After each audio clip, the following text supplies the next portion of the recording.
आत्मदेव की मस्तक की रेखाओं का जो वाचन किया, उसको देख करके उन्हें लगा, जो कुछ भी अध्ययन करने के बाद यति बोलते हैं। यतिरुवाच, सन्यासी ने कहा, क्या मुंचा ज्ञानम पज प्रजारूपम बलिष्ठा कर्मणो गति विवेकम तु समासाद्य त्यज संसार वासनाम। मुंचा ज्ञानम प्रजारूपम,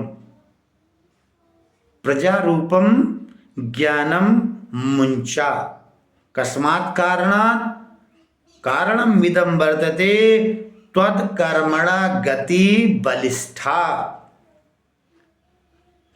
निश्चित रूप से आप यह प्रजा माने पुत्र की कामना को त्याग दीजिए। क्यों भैया? क्योंकि आपके कर्म की गति बहुत गड़बड़ है, या कहें कि आपके कर्म में और कर्म के फल के द्वारा इस जीवन में आपको पुत्र की प्राप्ति नहीं होगी। विवेकम तु समासद्य त्यज संसार वासना, अभी भी समय है। विवेक का अनुसरण करते हुए संसार की वासनाओं का त्याग कर दीजिए। क्यों त्याग दें भैया? कहें, श्रुण विप्रम मया तेद्य, सुनो जो मैं कह रहा हूं। तेद्य ते अद्य, तुम्हारे मस्तिष्क की रेखा और प्रारब्ध को मैंने विलोकितम देखा, उसको अवगम्य किया। तो कहा है महाराज बताइए, बहुत खुशी होगी।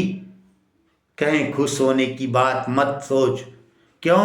क्योंकि सप्त जन्मावधि तव पुत्रम नैव च, सप्त जन्मावधि तव पुत्रो नैव च। पुत्र की प्राप्ति नहीं होगी। कहें, कब तक महाराज? 1 महीना, 2 महीना, साल? कहें, नहीं, सप्त जन्मावधि, 7 जन्म लोगे तब भी तुम्हारी संतान पुत्र नहीं होगी। और तो और ये जो संतान के विषय में परेशान हो उसको छोड़ो। बहुत बड़े बड़े लोगों को मैं बता रहा हूं, सुनो, कि संतान के कारण दुख को प्राप्त हुए हैं। कहें, बताइए महाराज। कहें, संतते सगरो दुख मवापांगम पुरा तथा। 60,000 पुत्र थे सगर के।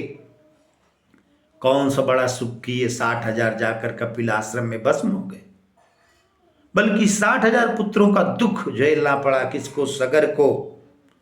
और उनके मुक्त के उपाय के लिए निरंतर सोचना पड़ा, तब जाकर भगीरथ के द्वारा गंगा का आविर्भाव हुआ। बताओ रे मुंचाद्य कुटुम्बासा सन्यासी सर्वथा सुखम।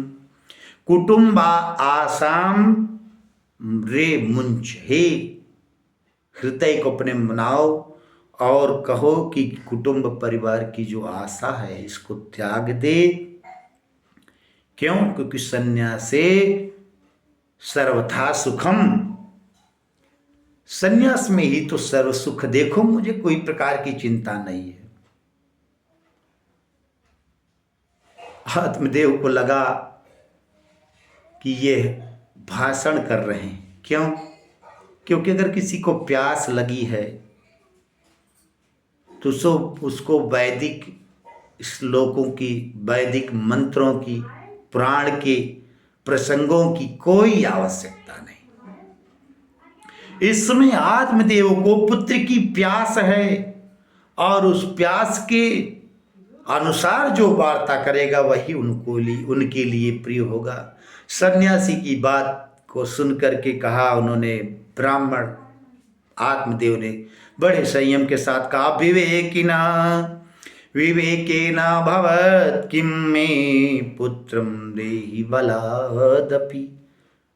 आप विवेकी हैं, आप मेरे समस्त प्रारब्ध को जान चुके हैं, तब विवेक पूर्वक आपसे एक निवेदन है कि मुझे बल सहित पुत्र दीजिए किसी भी प्रकार से। क्योंकि साधुओं का ऐसा स्वभाव है कि भगवान को भी एक बार साधुओं के कथनानुसार कार्य करना पड़ जाता है। और आप भगवान के भक्त हैं, अपना मान भले टल जाए भक्त के मान टलते देखा। अपना मान टल जाए कोई दिक्कत नहीं, लेकिन आप जैसे विवेकी भक्तों का मान नहीं टल सकता। इसलिए आप मुझे पुत्र दीजिए। नहीं तो क्या करोगे भैया, पुत्र नहीं दोगे? कह नो चेत्याज हम प्राणम त्वयि अग्रे शोक मूर्छिता। नहीं तो आपके सामने और आपके चरणों में मैं अपना प्राण त्यागूंगा, तो जो ब्रह्म हत्या का ये पाप है आपको लग जाएगा। क्यों? क्योंकि आपकी बातों से मुझको कष्ट हुआ है। निश्चित रूप से आपको इस ब्रह्म हत्या का पाप लगना ही होगा। कहना अच्छा तुम्हें बताओ पुत्र का क्या सुख है? तो कहते पुत्रादि सुखी नोयम संन्यास शुष्के वही। ये जो संन्यास है बड़ा शुष्क है, नीरस है, और पुत्रादि सुखों से हीन है। लेकिन गृहस्थ जहां पुत्र पौत्रा गृहस्था सरसो लोके पुत्र पौत्र समन्विता। पुत्र पौत्र से समन्वित जो गृहस्थाश्रम है उसकी तो महत्ता ही क्या है। कहें कैसे? कहें अब आपको एक प्रसंग बताता हूं। एक गांव में दो मित्र रहते थे। एक मित्र के हृदय में सन्यास की भावना थी और दूसरे के हृदय में गृहस्थ की भावना थी। अच्छा, एक ने अपने कर्मानुसार सन्यास ग्रहण कर लिया। बहुत दिनों के बाद उस मित्र की भेंट होती है। जो सन्यासी था आध्यात्मिक विकास तो उसी का हो रहा था। व्यवहारिक दृष्टि से यह थोड़ा सुखी था गृहस्थ, लेकिन आध्यात्मिक दृष्टि से इसका आध्यात्मिक विकास तो नहीं हो रहा था। वही सन्यासी मित्र आया और घर पे बैठा। दोनों मित्र एक दूसरे को पहचान करके बड़े प्रसन्न हुए। उसने कहा, जो सन्यासी ने कहा, मित्र देखो मेरे सन्यास में बड़ा सुख है। तभी जो गृहस्थ था उसने कहा, क्या मित्र मजाक कर रहे हो, कुछ सुख नहीं है, परेशान हो रहे हो, डग डग डग डग झोला लेकर यहां से वहां। तो कहे तुम अपने गृहस्थ का ही सुख मुझको बताओ। कहाँ भी बताता हूं। तो वो सन्यासी अपने पास एक छड़ी लिया था। कहा इसको फेंको। कहा इस छड़ी को फेंकने से क्या? कहा फेंको, पहले फेंक दो। उस मित्र सन्यासी ने छड़ी को फेंका। कहा इस छड़ी को वापस मंगाओ। कहा इसके लिए तो मुझको उठ के जाना पड़ेगा। कह रुको, यह छड़ी मैं बिना उठे मंगा सकता हूं। कहा कैसे? कहे उसने अपने पुत्र को बुलाया। कहा जो भी नाम था उसका, कहा बेटा यहां आओ, ये छड़ी ला करके दे दो। और उसका पुत्र आज्ञाकारी था, तो आज्ञाकारी पुत्र ला करके छड़ी देता है। सन्यासी को लगा कि वाह, भ्रमित नहीं होना चाहिए। हाँ, गृहस्थाश्रम में सुख है, लेकिन आज्ञाकारी पुत्र हो, रोज शिव का पूजन हो, मिष्ठान का दान हो, इन सब विषयों के साथ गृहस्थाश्रम धन्य है।